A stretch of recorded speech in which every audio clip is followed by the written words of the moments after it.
So thank you everyone for your patience. It's wonderful to see so many of our CEAB members in the room here this afternoon. And it's my pleasure to introduce our two speakers, Michael Chelensky and Suzanne Connolly from Vtac. But I think Michael will be taking the microphone first of all, and I'll hand it over to you, Michael, for the beginning of our very interesting session this afternoon. Thank you, Bernadette, and thanks very much to the CEAV, especially Bernadette and Bryony, for their help and support with this webinar series, which we do find so useful to careers practitioners throughout Victoria and even interstate. As Bernadette has said, we also have in the room Suzanne Connolly, who is online and will speak and also answer your questions later on. And we may also have Tassie Mazakis joining us to answer your questions in chat throughout the presentation. If you do have a question at any time throughout the webinar, please do put your hand up using the Blackboard little hand up icon.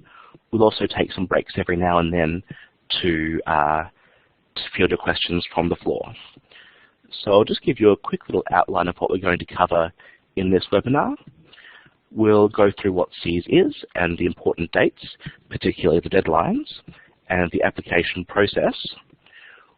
We'll cover the categories first, so each different CEES category, and then we'll go through the categories again, more specifically, looking at the documentation that is needed for each different category, because there are some variations there.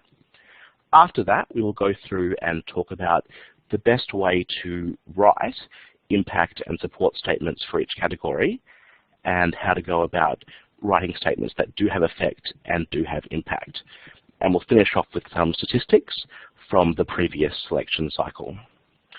So to get started, most of you are probably already familiar with CEES, the Special Entry Access Scheme, which is a kind of special consideration scheme, primarily for those students who have suffered some kind of long-term educational disadvantage. There are also kind of broader applications of CEES. So for example, students who may not think that CEES applies to them, but would be eligible for a gender bonus in a course where their gender is underrepresented or where their school is underrepresented. So we do encourage all students to have a look at the CEES program and to apply, particularly for Category 1 of CEES. What we want to get through to you in this webinar is the importance of starting this preparation early, so particularly for difficult circumstances and medical or disability applications, making sure that students have time to gather the necessary statements from their support personnel, from their doctors and so on. Because once applications open, it is a fairly tight time frame to get all of this completed and supported. So everything the applicant provides should clearly explain the impact or the disadvantage that they've experienced towards their studies. And we'll remind you again of this, but the deadline for CEES in 2015 is 5 p.m. on Tuesday, the 6th of October. CEES is a process that varies between institutions.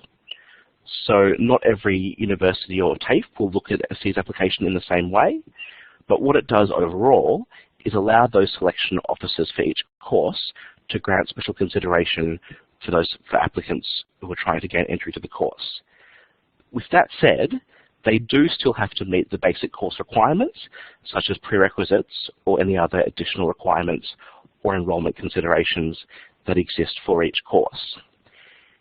If they're applying for a course which has other requirements, such as a folio or an audition, they should note that applying for CEES does not exempt them from these requirements. So if, for example, someone's applying for a course that requires an audition, they would need to contact the institution directly to make arrangements for that.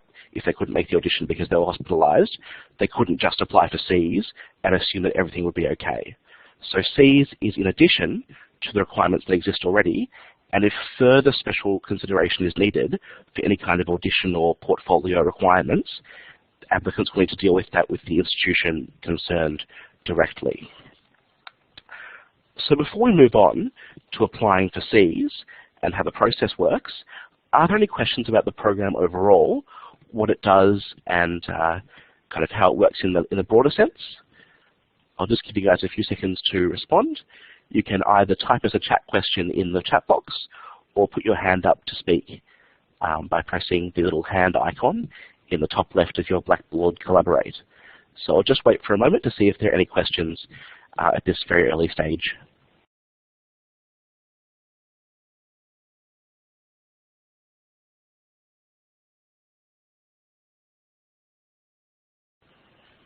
Okay, we'll move on now.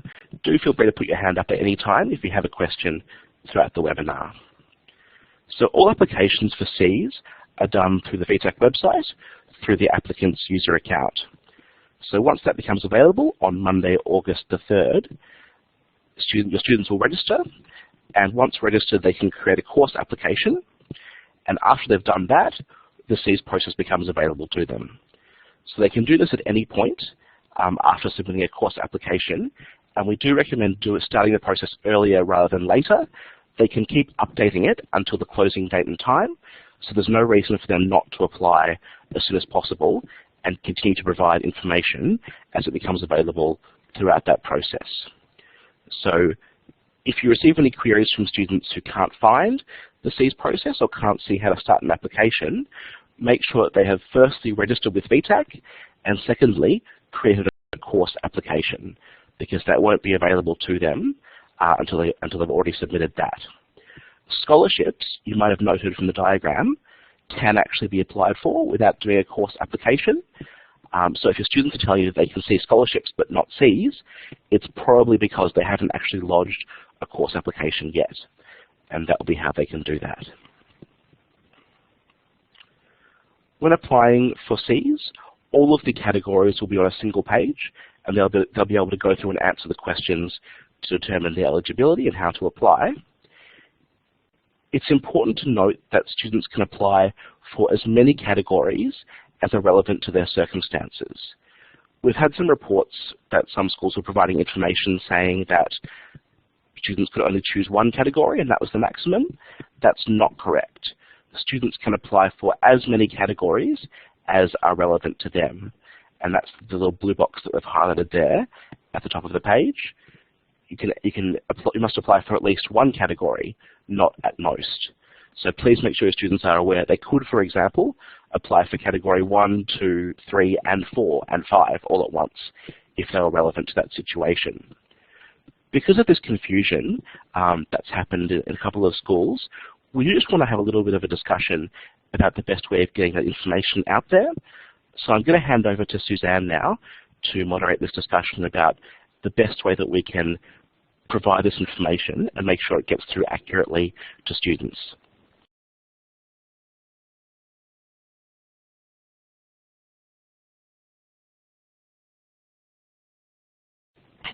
Okay, so a bit of a technical difficulty there with Suzanne's microphone.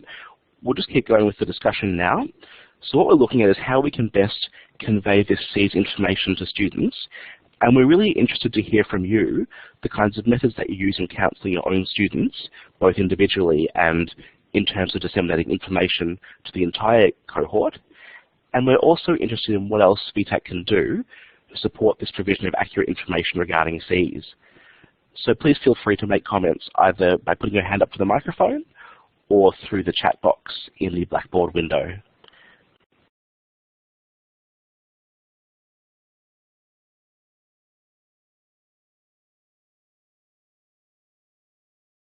I can see I've got a couple of people typing, and that's great. Please do continue to type your messages. The other thing that we're interested in is any kind of misconceptions that your students have about Cs and how we can combat those. So I can see Andrea's typing a message, and we'll just see what comes through there.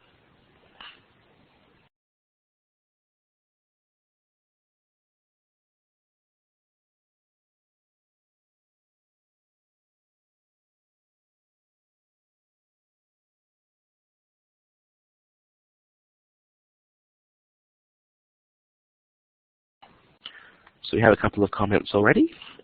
As Suzanne's noted, we do automatically send a message to all eligible users to remind them about applications for Cs and scholarships. That does, we think, spur some applications. Andrea has commented to say that the advice that she gives is, if in doubt, just apply and start early. We think that's excellent advice. And she's noted there's a bit of confusion around why scholarships and Cs can't have the same categories. That's something that we'll definitely pass on to the working groups for Cs and scholarships about consolidating those categories to make things easier. Suzanne's asking the group, do you use the PowerPoint presentations that we provide to you as a foundation for what you tell your students, or do you create your own materials? And Julie and Karina have noted that they also recommend students add Vtac on Facebook and Twitter. That's excellent advice. And we do make sure that we update Facebook and Twitter with both tips and advice for Cs, as well as the deadlines, which are obviously very important. So Brenda has noted that, Brenda and Julie and Karina have all noted that they use our presentations, which is great. We're glad that you find them useful.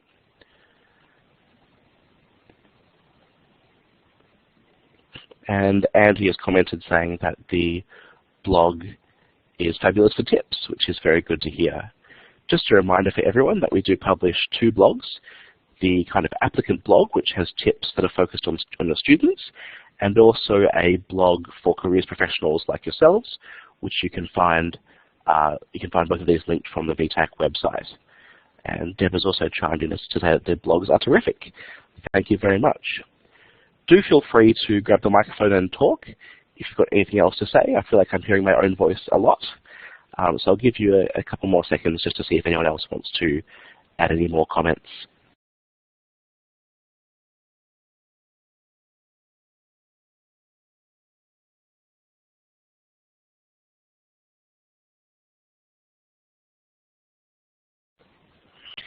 And Helen has asked if there can be a copy of this presentation made available. We will do that. And as a reminder, the recording of this webinar will also be available from both the CEAV and the Vtac websites. So I'll just echo Suzanne in saying thank you very much for your feedback. It is very helpful for us to hear. And if you do have any other ideas or suggestions, or even just reports on misconceptions that you hear, please do email us at schoolsliaison@vtac.edu.au. All right, we'll move on now, but do feel free to chime in if anything comes to you during the rest of the presentation. So we'll move on now to talk about each different category. I won't read out all the categories, but they're there on the screen for you. The 5th category is for institution-specific schemes. The reason I've put TBA there is that each institution hasn't confirmed yet for this year what their specific schemes will be. There may be some changes with old ones being retired or new ones being added, and we will announce those to careers professionals and the wider public as soon as this information becomes available. But the first 4 categories are staying very similar to last year. So category 1 is for the applicant's personal information and location. So there's no need for applicants to write anything to apply for this category. All they have to do is tick the box that gives Vtac permission to use the information that they've already given us. I'll give you a list of that information in a moment, but the important message to take away for category 1 is that we encourage all applicants to apply for this category. Sometimes students may not think of themselves as disadvantaged in a conventional sense, but they may still be eligible for some kind of bonus under category 1. And that's why we encourage all applicants to apply for category 1. The consideration is almost automatic if they meet these criteria. So things like age, gender, location, Indigenous status, certain schools which are underrepresented, non-English speaking background, and the first in the family, which I'll talk more about in a moment. So an example of a student who may not consider themselves as disadvantaged, but who may still be helped by category 1, is a student who's applying for a course that is traditionally dominated by either men or women, and they're of the opposite gender. So a lot of institutions will provide a bonus to applicants who are not of the gender that's dominating a particular course. And that's all done through category 1. If the student doesn't apply for category 1Cs, then they won't receive that bonus, which they may not even have been aware of. So that's why we think it's important to encourage all of your students to apply for category 1. Most things here are the same. The location will become a little bit more precise this year. we'll be using the statistical area as well as the postcode to provide a very precise representation of whether a student is considered rural by the universities. And as Suzanne's pointed out, the institutions do generally list on their own websites which courses things like gender bonus consideration apply to. So I'll talk now about the first in family sub-criterion, which is new for this year. This is based on the information that we collect about the educational level of the student's family. As with anything to do with Cs, different institutions may have their own policies about how to use this information. So some may treat it as literally the first in the family, others may treat it as the first generation, or brothers and sisters, or anything like that. Usually, they'll publish this information on their website, so students will be aware, but this is something new that's available for the first time for this year. And Suzanne's just chimed in to add that institutions that use the statistical area, that's for location, in addition to the postcode, will state this in their Category 1 details in their policy statement. And this information will differ from institution to institution. She's also noted that first in family will be clarified when the C's information is released officially in July. So there'll be even more information coming out about that then. We'll move on now to Category 2, difficult circumstances. So this is the appropriate category for where someone has had their education impacted negatively by either family or life events. So for example, a disruption to their living situation, being affected by the death of a relative or friend, some kind of natural disaster, or being considered a refugee. Those aren't an exhaustive list. There are many things that could fall under this umbrella. The important thing to note for this category is that the applicant must submit both an impact statement and a statement of support to be considered for this category.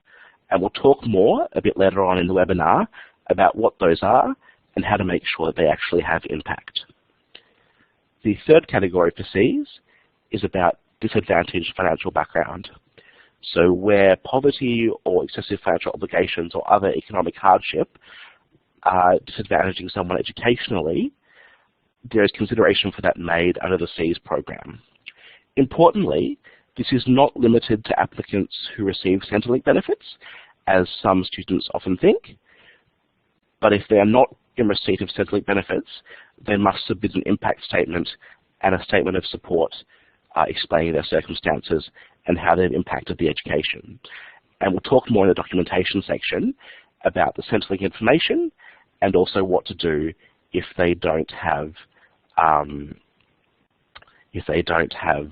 Centrelink either number or benefit.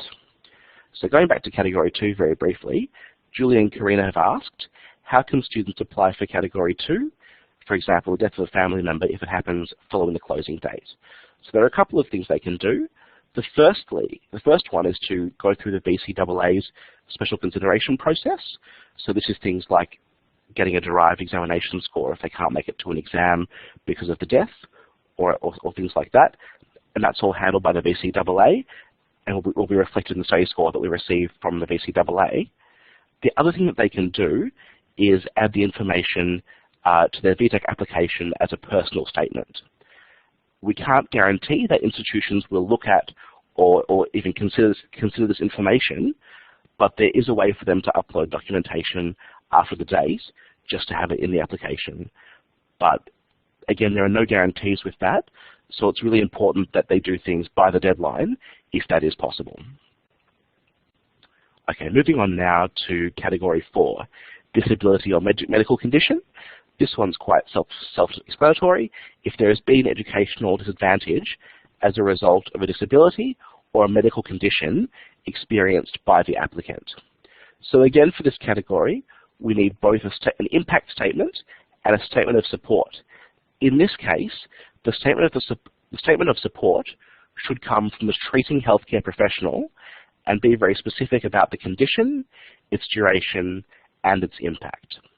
It's important to start making appointments early so that students have time to get these statements prepared by the C's closing dates, because doctors can become very busy around the application period. And we'll talk more a bit later on about how to write these impact statements and the best way to approach them. Category 5 is for institution-specific schemes, so things like the La Trobe SALT program and Victoria University's Portfolio Partnership program. I won't go into any detail about this yet because, as I said earlier, these haven't been officially confirmed for 2015 yet, but we'll be passing on this information as soon as we do have it through the Careers Practitioners blog and through other wider channels as well. Usually, information about these schemes will be primarily found on the institution's own website. Vtac just kind of acts as a clearinghouse for the actual application. Okay, so that's a quick overview of the 5 different Cs categories. I might pause at this point and just see if there are any questions before we move on to the documentation section. So in a moment what I'll do is go through all 5 categories and talk about the kind of documentation that is needed for an application there. So no questions about documentation yet, because we'll get to that. But if you have any questions about the categories themselves, or anything broader than that, please either put your hand up and use the microphone, or give us a question in the chat box. And I can see a couple of people typing already, so I'll just turn my mic off for a few seconds to allow that to happen.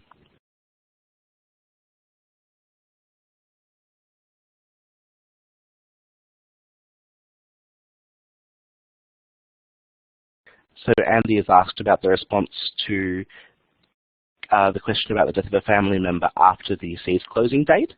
I gave a verbal answer to that one, Andy, about using the VCAA process and possibly submitting documentation as a personal statement. Are you able to hear me, Andy?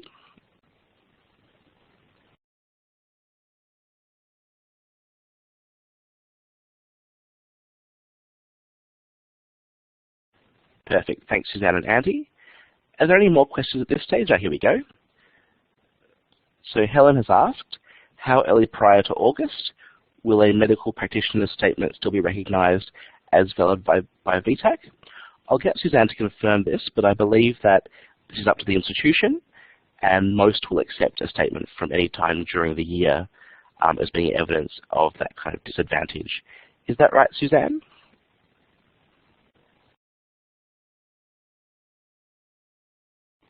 Suzanne has confirmed. Thank you very much. Okay, I can see one more still typing. Oh no. We'll just leave a few more seconds for any additional questions. Please do feel free to use the microphone again. It'll be nice to hear someone else's voice.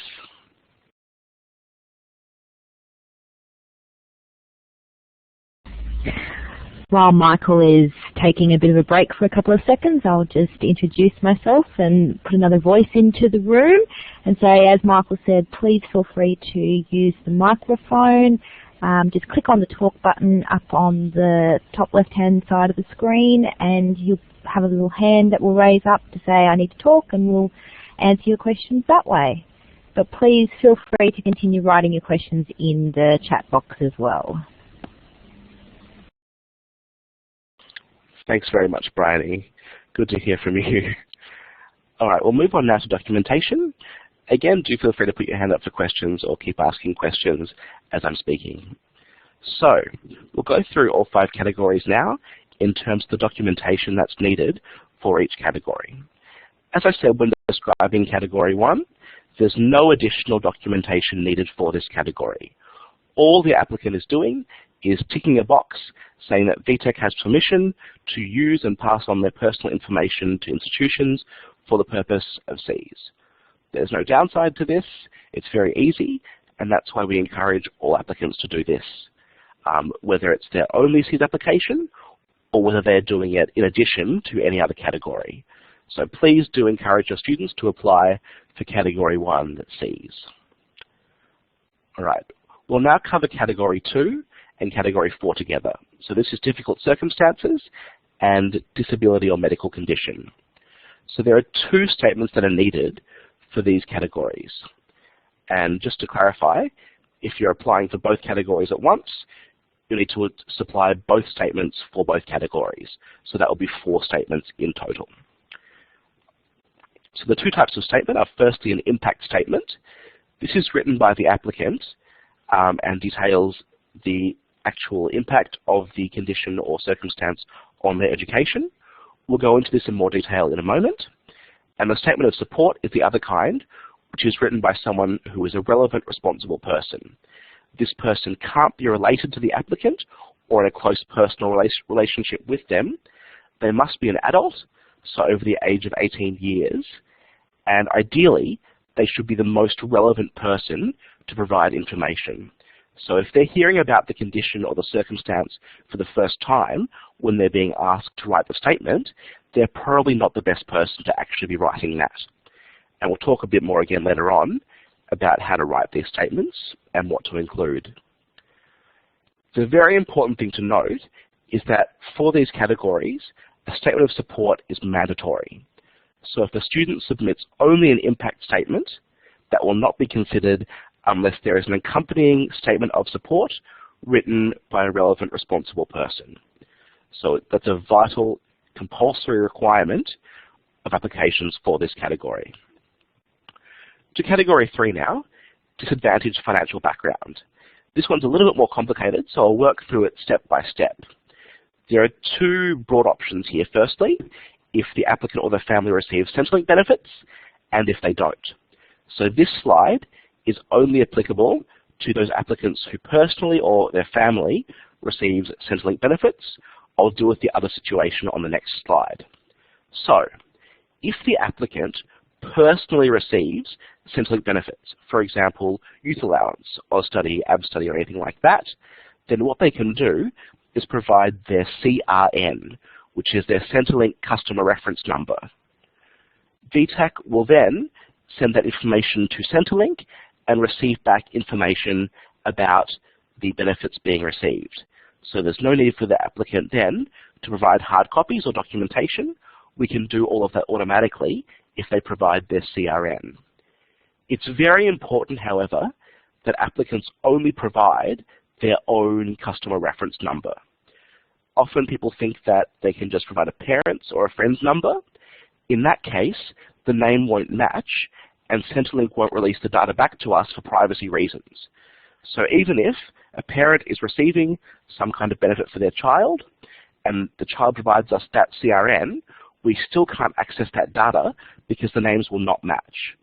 So please emphasize to your students that the CRN is only applicable if it's in that person's own name. They will still be considered if it's a family benefit, if it's the family receiving Centrelink benefits, but as we move to the second bullet point, you'll see that this has to be submitted in hard copy if it's for the family members. So we'll go through the actual process of submitting later on, but they'll need to submit a copy of the actual Centrelink benefit statement, and they'll need to write on that their relationship to the person it's addressed to, so mother, father, brother, or sister. If the applicant is providing hard copy information, it's important to make sure the dates match what is requested in the application. I think last year for Cs it had to be within 12 months, and 3 months for scholarships. That will be announced later in the year and on the application form, so just make sure they're not submitting out-of-date documentation from Centrelink. And again, doing this earlier in the year, getting things ready, gives them a chance to request new statements from Centrelink if they haven't been getting them or if they've been misdirected or lost. So do encourage your students to start collecting these documents early in the year. So now for the second part of the Category 3 documentation. So if the student or their family is not receiving Centrelink benefits, they can still apply for this category by providing, and this will start to sound familiar, an impact statement and a statement of support. They may also be requested to provide other documents, such as a payslip, and this will all be listed on the application page and the request for documentation. But this is only in the case where they are not receiving Centrelink benefits, but still wish to apply for consideration under Category 3 for a disadvantaged financial background.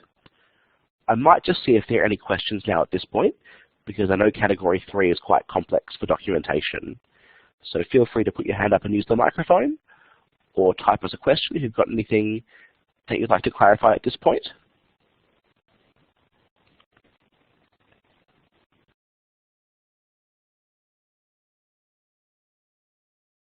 We have a question from Sharon. Hi Sharon, please grab the microphone by pressing the talk button in the top left.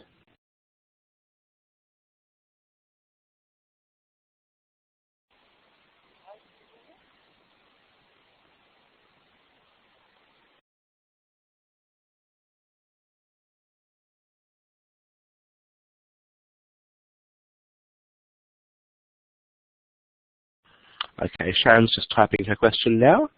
Bit of a technical difficulty there. If there are any other questions about the category and documentation so far, please do chime in as well. We'll just wait for a second now for this question.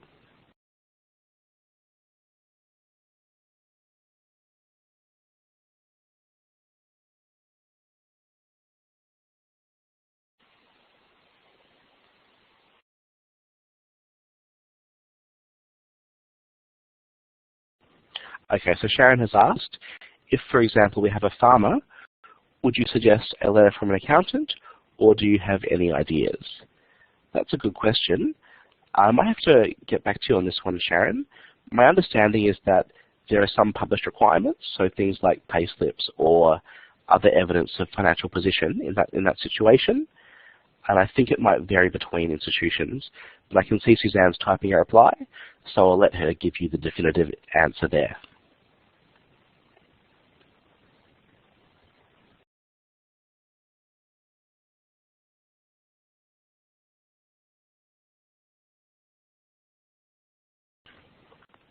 So Suzanne's answered the question and told us that if there is no Centrelink benefit, generally what's needed from the individual is official statements. So things like, yes, a letter from an accountant, obviously on their letterhead and officially verified, copies of bank statements, tax statements, payslips, and the like.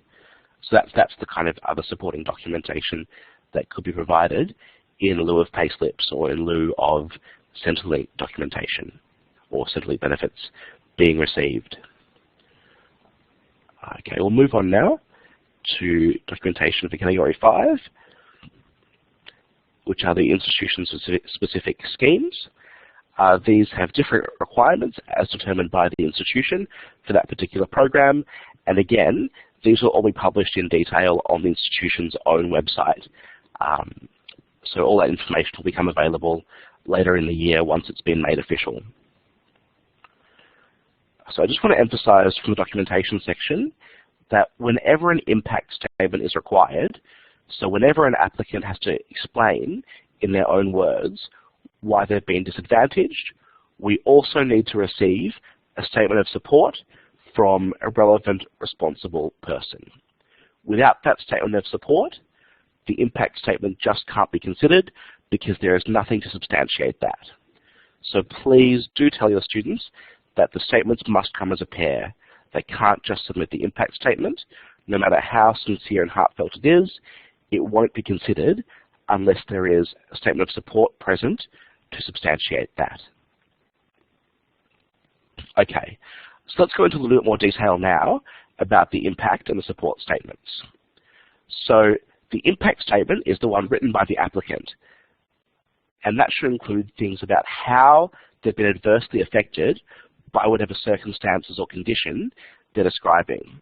So talking about things like access to educational resources and facilities, things that have impacted their attendance, and otherwise their ability to study and otherwise perform as they would have or could have in assessment tasks. So good impact statements are personal. They describe very clearly what's happened to this particular individual that has disadvantaged them. They are also succinct, because a succinct statement will emphasize the actual disadvantage rather than getting it lost in too many flowery words or kind of long descriptions. So do encourage your students to be succinct and clear.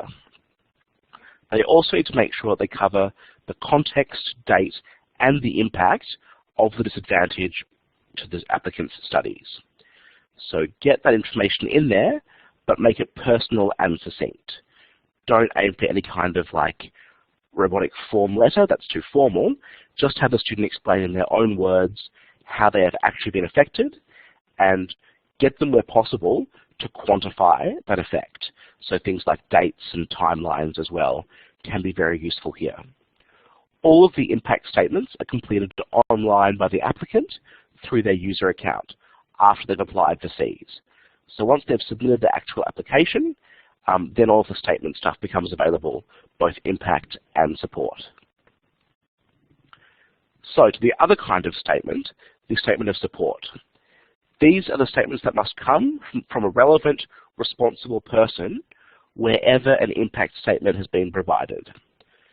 So the person who is possibly a doctor, possibly a counsellor, any other person who has relevant knowledge of the situation should clearly outline what the situation is, but they should focus on how it's affected the student.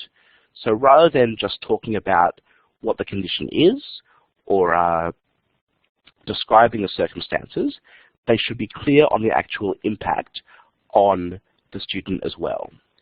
So even though it's not the impact statement, the statement of support should also have impact by talking about the impact on the student. And again, where possible, that should include a timeline, such as how long they've known the applicant or how long they've been treating the applicant in the case of a doctor or other medical professional. Again, we encourage students to make medical appointments early, just to make sure they're not missing out on those deadlines because of a lack of available appointments at their provider. So they can even collect these statements, as I've said, before applications open, and then just submit them in hard copy once the applications are open. We suggest that those who are providing statements of support be reminded that evidence and impact are the key messages they should be trying to get across in their statement of support. And we'll talk now about how they can be submitted. So there are two options, online or in hard copy. So we'll deal with the online statements first. This process is done through the applicant's user account and becomes available to them once they've applied for a relevant category. So if they've applied for category 2, difficult circumstances, once they submit that, the online statement of support will become available to them and they can follow this process, where they enter their provider, for example, their doctor's name and email address, and the provider will receive an email, a copy of which is on the right-hand side of the slide, just explaining that the applicant has requested that they provide a statement of support for their scholarship and or Cs application. We do suggest very strongly that students talk to their responsible person before submitting this, so before the person receives the email inviting them to complete the statement of support online. So do encourage your students to talk to their doctor or whoever first before just putting their email address in, to make sure the doctor is both willing and aware of what needs to happen in terms of this statement of support. Now, Graham's asked, does the provider's email actually state the student's name, or is it just the VCAA number? As you can see in the example there, it does include both the number and the name. So the doctor will know, or the responsible person will know who the request is coming from, and if they've got multiple patients submitting Cs requests, then they can know which is for who. The actual email text may change slightly for this year. That's an example from last year, but we're pretty confident that the name would be included just so they can keep things straight.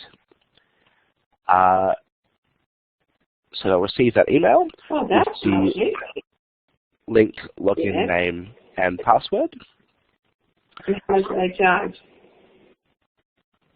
Oh, that's not bad. You can do that easily. Is that a question? I can hear someone over the microphone, which is great.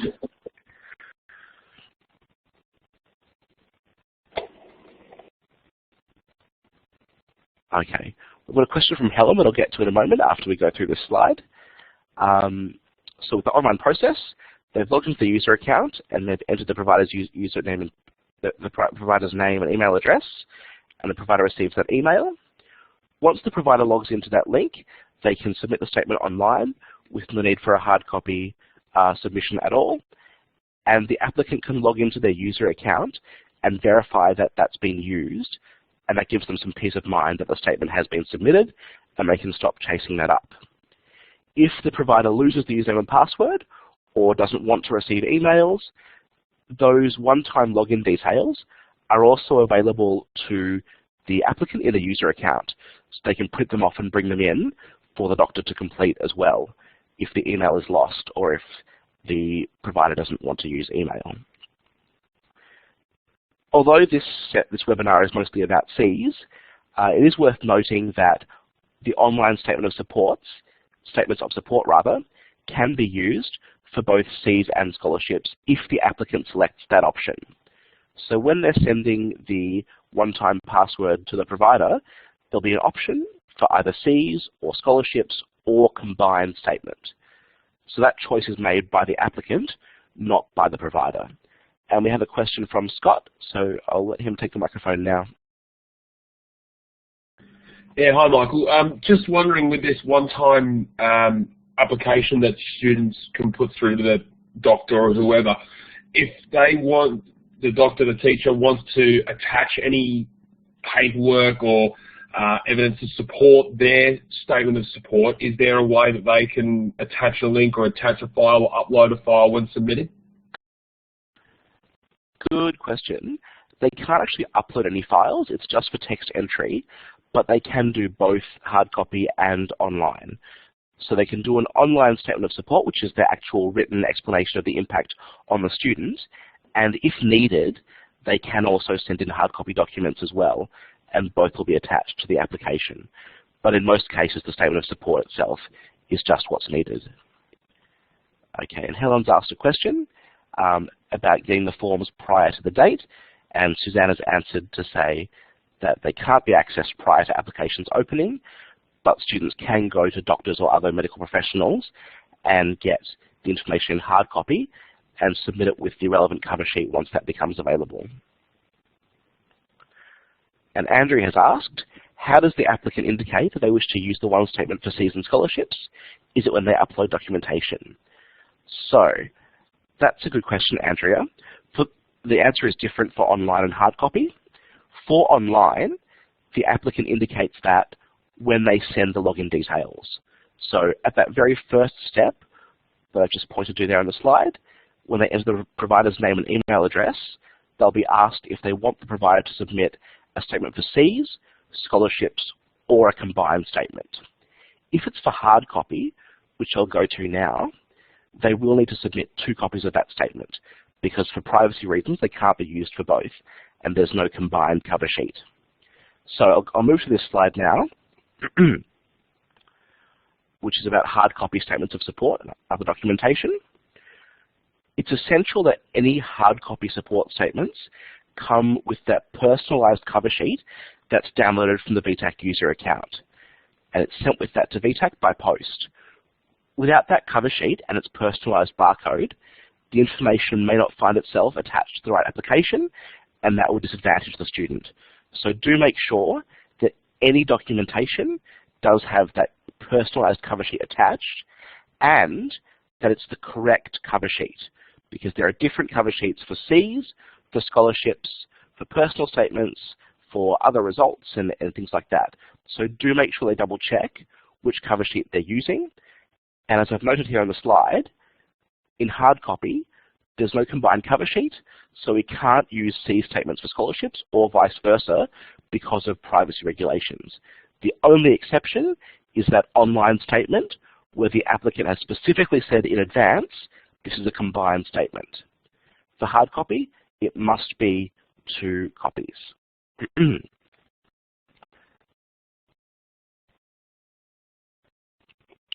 So we have a question from Helen. Can we perhaps copy the medical statement form in the VCAA Special Provision Support hard copy statement of support and then use this with the Vtac cover sheet? This is being done to ensure that the medical practitioner has some idea of what is needed. Helen, that information can be used if it's relevant for the C's purpose, but we probably suggest getting a specific statement of support that focuses on disadvantage overall, just in case that VCAA statement is more about exam support or other special arrangements. So yes, you can use it, but there's probably more impact in having a personalized statement that is specifically for the purpose of Cs. But there's no rule saying you can't also use the VCAA, the same statement for the VCAA if you like. Does that answer your question, Helen? I think Suzanne might add something to that. She's typing as well.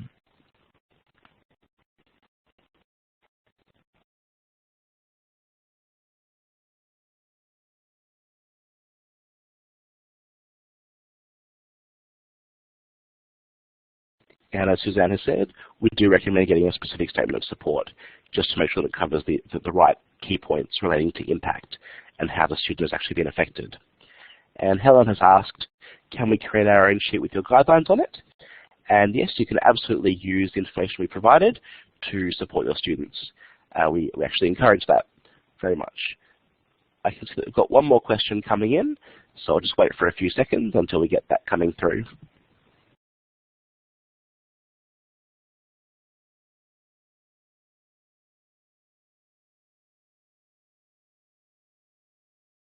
So Susanna has asked, every year several students ask if Vtac has received the hard copies.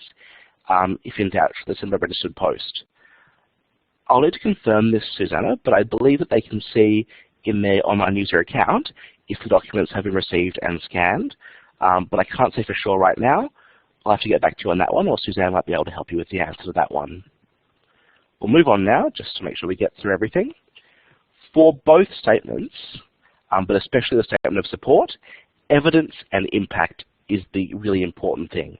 And that's the kind of the key message that we want you to take away from this webinar, is that for statements of support, they must be very detailed about the evidence and the impact.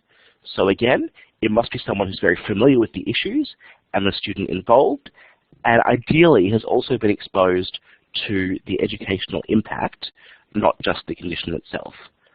The evidence must be brief and succinct and corroborate but not repeat the impact statement. So we don't think institutions want to see supporting statements that just repeat what's been said already. They want additional expert kind of information and evidence there that makes the issue clearer and more tangible. And again, providing a time frame for the issue, time frame for the condition or the disadvantage can be very helpful in making that impact very clear. There are some examples here of statements that don't advantage students and in fact disadvantage them because they don't provide evidence. So things like saying, call me for more details, see scholarships or CCs, which we have told you before we can't use because of privacy reasons, or just saying we're aware of the circumstances but not providing any more information or substantiation does not help the students. And I've put a list there as well as some vague supporting statements which don't really help the student there, such as blank statements, generic statements, or statements that are so long that the actual circumstances are obscured in all the words that are there. So those are some examples of useless statements that won't advantage the student and may actually disadvantage them because they're just like providing no statement of support. So just to wrap up this section and almost the whole webinar, here are some key messages for supporting statements. The supporting statement must explain how the condition or circumstance impacts the student's ability to complete their studies and to study more than just describing what the condition is. So it should be personal and it should succinctly explain how that particular student has been affected. It shouldn't just be a generic description of a condition or a generic statement of something affecting a lot of people. It should be personal and very clear and to the point about the disadvantage. And I'll also repeat here that the statements can be used for both Cs and scholarships, but they must be submitted with the relevant permissions or cover sheet for that to happen. It's not automatic. Please make sure that students who are applying for both Cs and scholarships do complete the relevant documentation for both Cs and scholarships. They don't just assume that they've got Cs in because they've applied for scholarships or vice versa. And again, if they're doing the supporting statements online, there is that combined statement option they can choose, but it must be selected in advance of giving those one-time login details. They can't call in later on to change the kind of statement. They must choose it in advance so that we have permission very explicitly to do that. So this wraps up the content of the webinar. We've also got some statistics. Oh, No, it doesn't. There's one more slide here about key messages for advising students, which we'll go through very quickly. All students to apply for Category 1. That's the category about personal information and location. There's no documentation needed. It's just about ticking the box saying that we have permission to consider your age, gender, location, and so on, and we encourage all students to apply for that. Start preparing early for all other categories, such as medical disability or difficult circumstances. Don't leave getting statements of support or medical appointments until the last minute. And remember that all applicants can apply for more than one category if they're eligible. So they don't have to choose between, say, financial or medical. They can apply for both or even more. And again, impact and support statements should both be clear and concise and focus on evidence and impact. I'll just go over these stats very briefly, and then we'll open the floor up to questions about the whole presentation and any other questions that you may have. What I've got here is a list of the number of applications received, SEAS applications received for all the institutions where they received more than 1,000 applications. This isn't all. There are also 39 more institutions that received SEAS applications. So SEAS isn't just for the major institutions, it also applies to many of the minor institutions as well, and you can see their policy statements on that on the Vtac website. So even if your students are only interested in courses at smaller institutions, they should still consider applying for SEAS and check that institution's policies. The other thing to consider is change of preference, which is available after the SEAS deadline has closed. So even if they're applying for an institution where SEAS isn't considered, which is quite rare, they may still later on change their mind and want to apply for a different institution where SEAS is considered. So we do recommend applying for SEAS if it's relevant and they're eligible, even if it doesn't apply to their particular preference list at that time. This is again about being early and being prepared. All right, that concludes the prepared content of the webinar. So what I'll do now is open the floor up to questions. These can come in via the microphone or through the chat box in the bottom left. Just grab the microphone or put your hand up if you've got a question for us.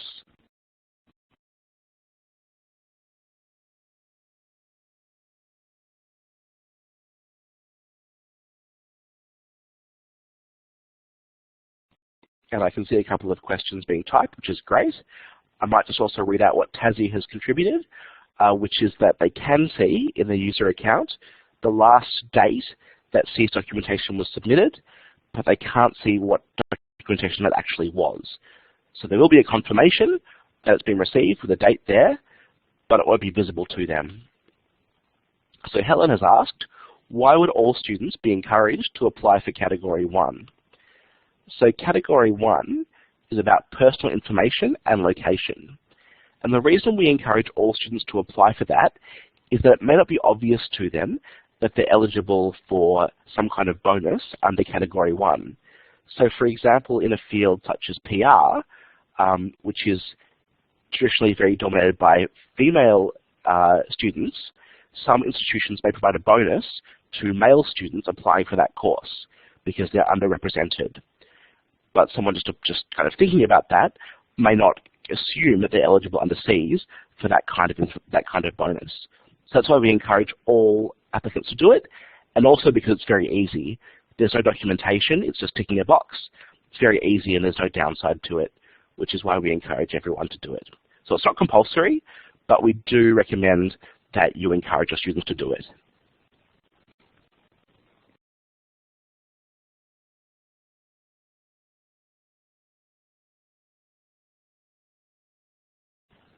We're seeing some very kind comments. Thank you very much for your support, everyone. I'll just see if Suzanne would like to add anything before we conclude the session, or if there are any other questions. So I'll give you a few more seconds to keep typing and see what else comes through.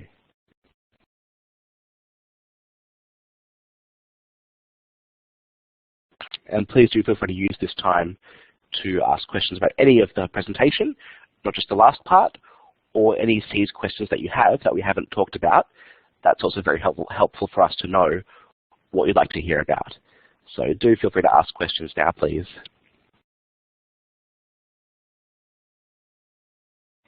And Suzanne's emphasized that we would really like to get your ideas on how we can get the message out about Cs better to schools and students. So please do let us know with that schools liaison at vtac.edu.au email address if you've got any feedback or ideas, or even just kind of best practices that you use with your own students in counselling. That would be very useful for us. And Suzanne's typed the address there for you in the chat box. So Scott has asked if there could be an information poster created for you to display in common rooms and so on. That's a great idea, and we'll definitely look at doing that, Scott. And I can see I've got a couple more questions or comments coming in, so we'll just wait a moment for those.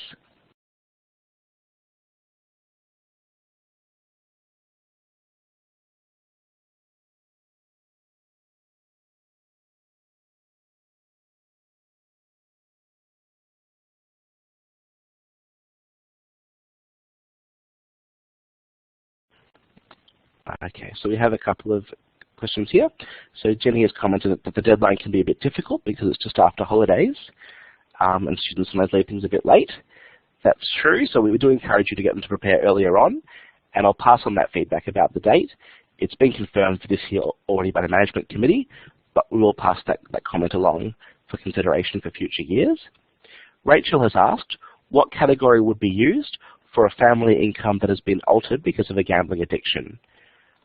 In general, I think that would be a category 2, difficult circumstance, Rachel, because it's about a life event that has disadvantaged the student. If the impact is also financial, it is also significantly financial, they may also apply for category 3, financial disadvantage as well. Helen has asked, how do we know if the C's application has made any difference to their offer? There's no kind of clear indication about that, Helen. Each institution will definitely consider it if it's part of their policy, and it will be applied automatically in some cases. So it will be used, but to the extent that it's used and the actual numbers are up to each individual institution, and they usually don't release that information publicly. Susanna has asked about the test account, the dummy student account. We'll look at setting that up again if we can technically. Thanks for that comment. And Scott has commented that there isn't much we can do about the deadline. It's in the students' hands. We can let them know and push it and remind them, and the rest is on their head, which is very true. Thanks very much for that, Scott. Are there any last comments or questions before we finish the session?